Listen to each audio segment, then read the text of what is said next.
세계 최강 축구팀의 벽은 높았습니다. 피파 랭킹 29위인 대한민국 축구 국가대표팀이 세계 최강 브라질에 5대1 완패를 당했는데요. 상한벌에 6만 5천여 명이 들어찬 만원 관중 속에 일방적인 응원을 업고도 5골이나 실점했습니다. 아시아 예선을 거치면서 승승장구하던 기세 역시 세계의 벽 앞에 단숨에 꺾였습니다. 벤투 출범 이래 5실점을 한 건 이번이 처음이라 정신이 번쩍 드는 경기였습니다. 물론 세계적인 스타 군단을 상대하는 것이 쉽지 않을 것이란 전망이 지배적이었습니다. 브라질과 한국의 전력차는 뚜렷했고 설상가상 수비의 핵심인 김민재와 이재성마저 부상으로 빠진 상황이었습니다. 브라질을 꺾으리라는 기대보다도 아시아 예선을 거치면서 자리잡은 벤투 축구가 과연 세계적인 강팀을 상대로 어느 정도 경쟁력을 보여줄 수 있을지에 관심이 쏠렸던 것이었는데요. 결과는 참혹했지만 브라질의 신들린 듯한 능력은 인정해야 했습니다. 한국은 전반 7분 만에 선제 실점을 허용했지만 전반 30분 황의주의 벼락같은 슛으로 균형을 맞추면서 기세가 올라오는 듯 보였는데요. 이후 잇따른 수비진 실수로 페널티킥을 허용하면서 승기가 기울었습니다. 최강팀의 탈압박에 벤투 특유의 패싱 빌드업은 실종됐습니다. 후반 막판엔 집중력마저 떨어져 내리 2골을 더 실점했습니다. 수비는 물론 최후방에서 빌드업의 핵심 역할을 맡았던 김민재의 공백은 생각보다 컸습니다. 손흥민 역시 이날은 공격 포인트를 올리지 못했고 눈에 띄는 슈팅도 나오지 않았습니다. 그만큼 브라질이 손흥민 수비에 집중했기 때문인데요. 브라질의 치치 감독은 경기 후 한국이 손흥민의 능력을 최대한 활용할 것으로 예상했다면서 손흥민이 경기 후 여러 번 위치를 바꿨다.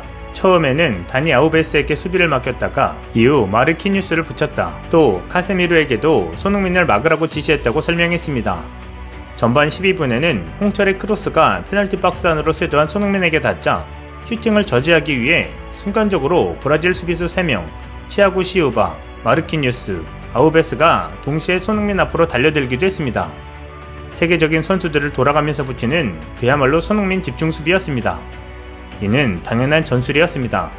손흥민은 이번 시즌 프리미어리그에서 23골 득점왕에 올랐을 뿐더러 페널티킥 하나 없는 순도 높은 골 결정력을 선보였기 때문이었습니다. 치치 감독도 손흥민은 기술과 결정력, 어시스트 능력을 두루 갖춘 선수다. 위협적인 장면을 만들 수 있어 경기했다면서 프리미어리그에서 많은 골과 어시스트를 기록한 것만 봐도 손흥민이 얼마나 균형 잡힌 선수인지 알 수 있다고 강조했습니다. 때문에 상대의 가장 중요한 선수를 막는 것은 최우선 수비 방법이라고 말했습니다. 벤투 감독은 브라질전 참패 이후 우리 스타일을 지금 와서 바꾸는 건 말이 안 된다. 경기를 전체적으로 다시 보고 어떤 부분을 발전시킬지 봐야 할 것 같다고 말했습니다. 황의조 역시 스타일을 바꿀 수 있는 건 아니다. 더 잘할 수 있는 플레이를 찾는 게 중요하다며 벤투 감독의 의견에 힘을 실었습니다. 벤투 감독의 주장처럼 후방 빌드업이라는 스타일을 바꾸지 않더라도 포메이션이나 세부 전략 등에 대한 변화는 고심이 필요해졌습니다. 이날 경기는 한국팀의 좋은 보약이 됐지만 오랜만에 경기장을 가득 메운 관객들은 흥미로운 볼거리로 즐거운 시간을 보냈습니다. 무엇보다 세계적인 스타인 네이마르가 발등 붓기로 출전이 불투명했지만 선발 출장에 스타다운 면모를 보여줬습니다. 애국가 제창 때 나온 네이마르의 행동은 팬들의 마음을 훔쳤는데요. 애국가가 울려 퍼질 당시 네이마르 에스코트 키즈로 나온 꼬마아이의 가슴에 왼손이 올라가 있었습니다. 애국가가 끝날 무렵 이를 알아챈 네이마르는 아이의 왼손을 내리고 오른손을 가슴에 올려줬습니다. 네이마르의 세심함이 빛난 장면이었습니다. 중계 카메라에 잡히지는 않았으나 움짤이 각종 커뮤니티를 달구었습니다. 해당 장면을 접한 팬들은 네이마르에게 호감이 간다, 멋있다는 등 칭찬이 쏟아졌습니다. 경기 중에는 간결하고 정확한 패스와 화려한 드리블 기술로 팬들의 탄성이 여러 번 터져 나왔습니다. 경기 중 손흥민이 넘어지자 네이마르는 손흥민에 다가와 걱정스러운 눈길을 보내기도 했습니다. 월드클래스 기량을 한국 팬들 앞에서 입증한 네이마르는 78분을 소화한 후 교체돼 나갔습니다. 경기 후에도 네이마르는 곧바로 라커룸으로 향하지 않고 한국 팬들의 성원에 일일이 화답했습니다. 이는 2019년 유벤투스 내한 경기에서 노쇼 논란을 일으켰던 호날두와 비교되는 상황이었습니다. 당시 호날두를 보기 위해 비싼 입장권을 구해 경기장에 온 관객들이 그의 이름을 연호했지만 이틀 전 풀타임을 뛰고 와 컨디션 저하를 이유로 팬들을 외면한 바 있습니다. 이날 손흥민과 네이마르는 라커룸에서 사이좋게 유니폼을 교환하고 각자의 SNS에 같은 사진을 올리며 우정을 나누기도 했습니다. 이날 경기 후 네이마르는 자신의 인스타그램 스토리에 손흥민과 함께 찍은 사진을 공개했는데요. 손흥민과 네이마르가 서로 유니폼을 들고 활짝 웃는 모습이 담겼습니다.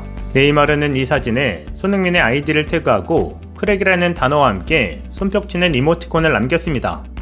크랙은 축구 경기에서 흐름을 바꾸는 스타 플레이어를 의미합니다. 이에 화답하듯 손흥민은 네이마르가 올린 사진을 자신의 인스타그램 스토리에 공유했습니다. 이어 손흥민은 경기 종료 직후 네이마르와 하이파이브를 하고 포옹하는 영상을 업로드하고 네이마르를 태그하며 얼마나 훌륭한 선수인가 라고 썼습니다. 그러자 네이마르 역시 이 영상을 본인 계정에 스크랩했습니다. 브라질 축구협회는 공식 계정에 둘의 사진을 올려 둘은 서로를 존경하고 감탄하고 있다고 썼습니다. 손흥민은 이번 경기를 앞두고 네이마르와의 만남을 고대한 것으로 알려집니다. 손흥민의 소속팀 동료인 브라질의 에메르송 로얄은 ESPN 브라질과의 인터뷰에서 손흥민이 네이마르가 나를 알까라는 농담을 하길래 당연히 너를 안다. 너도 스타다라고 대답해줬다며 네이마르에게 손흥민과 유니폼을 교환하라는 메시지를 보냈다는 에피소드를 전하기도 했습니다. 손흥민과 네이마르가 다정하게 찍은 사진은 SNS상에서 급속도로 퍼져나갔습니다. 글로벌 축구 매체인 433도 월클은 월클을 알아본다는 내용과 함께 해당 사진을 공유했습니다. 그러자 4시간 만에 80만 명이 넘는 사람들이 좋아요를 누르면서 엄청난 반응이 쏟아졌습니다. 손흥민과 네이마르가 전 세계적인 슈퍼스타라는 걸 알 수 있는 파급력이었습니다. 한편 이날 상암 월드컵 경기장을 찾은 윤석열 대통령은 손흥민 선수에게 체육훈장 청룡장을 수여했습니다. 관례상 문화체육부 장관이 전달하는 청룡장을 대통령이 직접 선수에 수여하는 건 이례적인 일입니다. 또 히딩크 전 국가대표팀 감독을 포함한 2002년 월드컵에 출전한 선수들을 초청해 만찬을 갖고 이어 한국과 브라질 국가대표팀 친선 경기를 관람했습니다. 윤 대통령은 그때 게임들이 눈에 선하다. 우리 정치가 분열로 치달을 때 2002년과 같이 월드컵으로 국민 통합이 되면 대한민국이 못할 것이 없다는 얘기를 많이 한다고 했습니다. 스포츠 경기로 국민이 하나 된 통합의 시대가 지금 이 시점에서 그만큼 절실하다는 뜻으로 읽히는데요. 만찬을 함께한 정몽규 대한축구협회 회장에 이영표 선수가 중국이 포기한 2023 AFC 아시안컵을 개최해보자라고 제안했습니다.